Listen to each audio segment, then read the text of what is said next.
Assalamualaikum warahmatullahi wabarakatuh.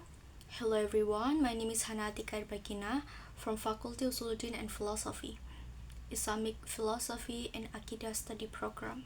So I will briefly explain about René Descartes.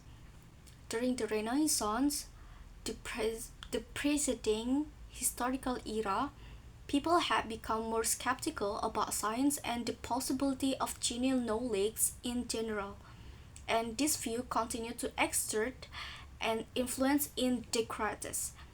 So a major motivation of his project, the Descartes project of pure inquiry, as his work has become known, was the desire to rid the science of the annoyance of skepticism once and for all. Descartes' book, The Humane Features, takes a biological look at the cases of knowledge. In it, he suggests that the pineal gland is the link between vision and consciousness action.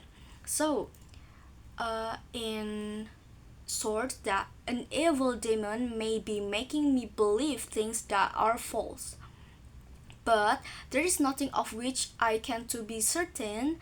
But when I say I exist, I can't be wrong about this. An evil demon could be trying to make me believe this only if I really do exist. I'm thinking, therefore I exist. That's some of schema about how Descartes thinks about I'm thinking, therefore I exist. And it's necessary that at least once in your life you adopt, as far as possible, all things.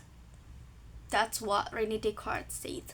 So there's a thing about an optical illusion of parallel lines that are made to look bent can fool our sense.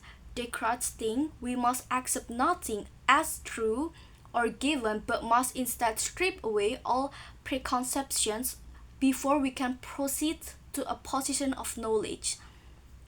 And the illusory world, Descartes said that Descartes starts by subjecting his belief to a series of increasingly rigorous, skeptical arguments, questioning how we can be sure of the existence of anything at all. Could it be that the world we know is just an illusion? We can't trust our sense, as we have all been divided by them at one time or another, and so we can't rely on them as sure footing for. And what that means for knowledge, perhaps Descartes said that we are dreaming, and the apparently real world is no more than a dream world. He notes that this is possible as there is no sure signs between being awake or asleep. But even so, the situation will leave open the possibility that some truths, such as mathematical axioms, could be known, though but not true the sense. But even this truth might not in fact be true, because God, who is all powerful, could deceive us even at this level. Even though we believe that God is good, it is possible that He made thing, or say He made an evil.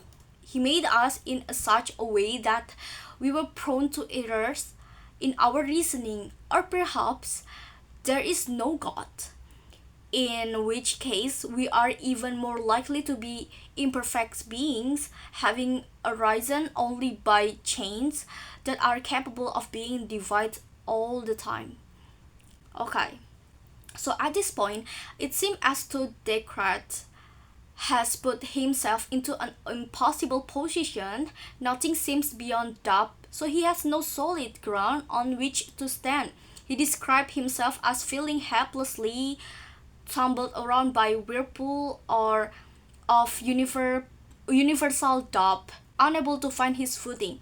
Skepticism seems to have made it impossible for him even to begin his journey back to knowledge and truth.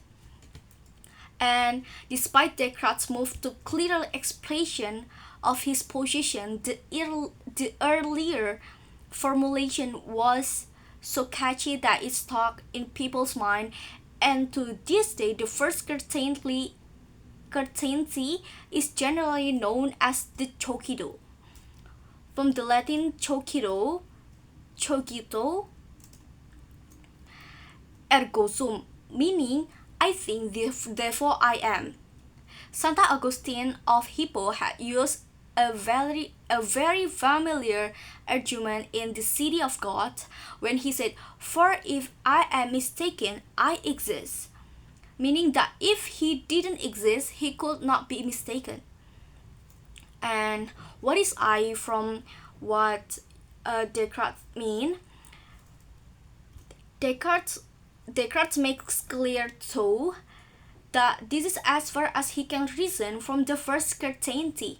He is certainly not entitled to say that he is only a thinking thing, a mind, as he has no way of knowing that more he might be. He might be a psychical thing that also has been ability to think, or he might be something else, something that he hasn't even conceived yet. And the point is that at this stage of his meditation, he knows only that he is a thinking thing, as he puts it. He knows only that he is, in the strict sense only, a thinking thing. Later, in the sixth book of the Meditations, Descartes presents an argument that mind and body are different sorts of thing, that they are distinct substances, but he is not yet in a position to do so. And René Descartes was invited to Sweden by Queen Christina to discuss philosophy, and he was expected to get up very early, much against his normal practice. He believed that this new regime and the Swedish climate caused him to contract pneumonia, of which he died a year later. So,